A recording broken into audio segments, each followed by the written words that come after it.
उत्तराखंड के मुख्यमंत्री पुष्कर सिंह धामी हमारे साथ हैं और उत्तराखंड में शीतकालीन यात्रा शुरू होने वाली है। प्रधानमंत्री आने के लिए इन्विटेशन दिया था। तो सर, चारधाम यात्रा शुरू होने वाली है, शीतकालीन भी, और उसके बाद हमारी जो मुख्य यात्रा है वो भी शुरू होने वाली है। प्रधानमंत्री भी आने वाले हैं। इस बार क्या तैयारियां हैं पूरी सर? देखिए, चारधाम यात्रा की तो हमने इस बार जैसे यात्रा पूरी हुई थी उसके बाद यात्रा की पुनः समीक्षा कर ली है। उसकी तैयारियां हमने पूरी कर ली हैं।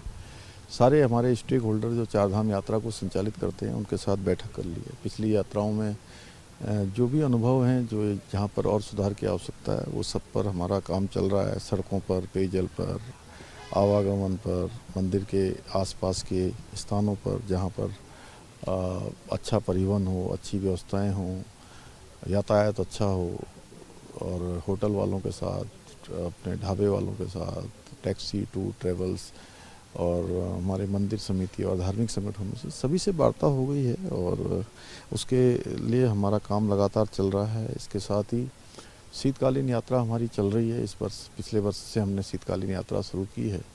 आदरणीय प्रधानमंत्री जी का भी 27 फरवरी को मुखवा हरसिल के पास गंगोत्री धाम में उन प्रस्तावित कार्यक्रम है और उनके आने के बाद निश्चित रूप से ये यात्रा हमारी पूरे देश के अंदर प्रसिद्ध होगी कि यात्रा केवल धामों के खुलने पर ही नहीं, और जब धाम हमारे बंद भी हो जाते हैं तो उनके जो शीतकालीन गद्दी स्थल होते हैं उन स्थानों पर लगातार दर्शन होते हैं, लगातार पूजा चलती है, धार्मिक कार्य चलते रहते हैं। और उस पूरे शीतकाल के अंदर उत्तराखंड के जो हमारे स्थान हैं बहुत रमणीक भी हैं, बहुत पर्यटकों के लिए अच्छे हैं, तीर्थ स्थल हैं, अनेक डेस्टिनेशन है। आदरणीय प्रधानमंत्री जी आएंगे तो पूरे विश्व के अंदर संदेश जाएगा कि शीतकाल में भी अच्छी धूप आती है, अच्छी हवा होती है, अच्छा परिवेश होता है, अच्छा वातावरण होता है, पर्यावरण अच्छा है, अध्यात्म की प्राप्ति होगी, शांति की प्राप्ति होगी, एक ऊर्जा लेकर यहाँ से जाएंगे। आदरणीय प्रधानमंत्री जी जब उत्तराखंड आते हैं,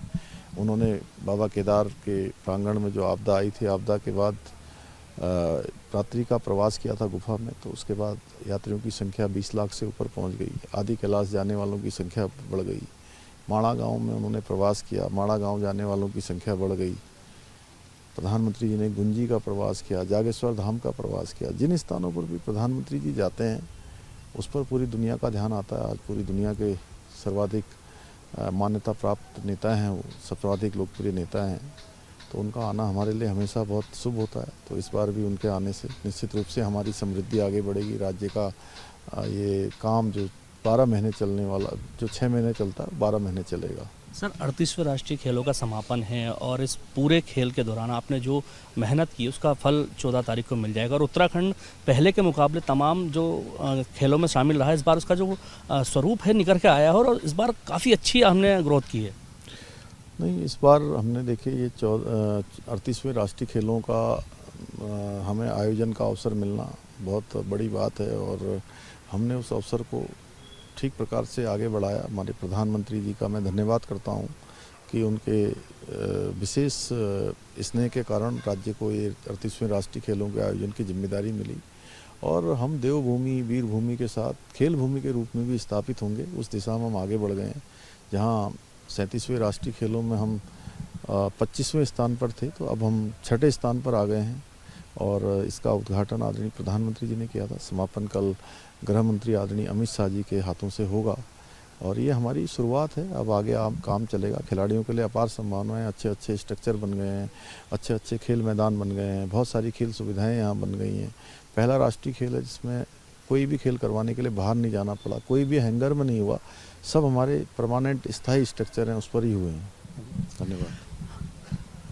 हमारे साथ बात करने के लिए मुख्यमंत्री पुष्कर सिंह धामी जी थे, जिन्होंने बताया कि उत्तराखंड में चारधाम यात्रा शुरू होने वाली है और उससे पहले जो शीतकालीन यात्रा है उसके लिए प्रधानमंत्री नरेंद्र मोदी उत्तराखंड आने वाले हैं, जिसको लेकर के तमाम तैयारियां चल रही हैं। साथ ही उन्होंने बताया कि 38वें राष्ट्रीय खेलों का समापन होने वाला है, जिसको भव्य रूप से मनाया जाएगा। साथ ही उनका कहना था कि उत्तराखंड लगातार आगे बढ़ रहा है, खेलों के मामले में हो, पर्यटन के मामले में हो या अन्य किसी मामले में, लगातार उत्तराखंड अपने मकाम पर अग्रसर होता जा रहा है। ये सीधे तौर पर उन्होंने इसका श्रेय देश के प्रधानमंत्री नरेंद्र मोदी को दिया है।